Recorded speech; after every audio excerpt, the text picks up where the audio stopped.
গরম ভাত নিয়ে নিয়েছি। ভাতের সঙ্গে এখনো পালং শাক, এই যে পালং শাক, এটা বড়ি দিয়ে করা, শীতের তো। আর এবার সময় বেগুন ভাজা, এই যে বেগুন ভাজা সকালে ছিল তাই বেগুন ভাজা, কিন্তু আজকে খাবারগুলোর সঙ্গে বেগুন ভাজা যায় না। আর আছে হচ্ছে শুক্তো, এই যে শুক্তো, এক বাটি শুক্তো আমি খুব খাই, এই যে বড়ি দিয়ে শুক্তো। আর এই যে ছোট ছোট আলু দিয়ে ফুলকপির তরকারি, ফুলকপি আলু দিয়ে।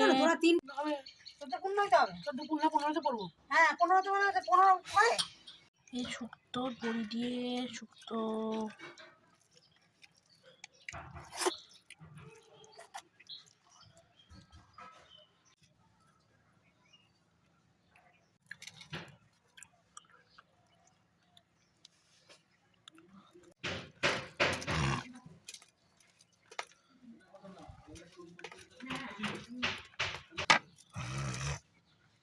চাটনি।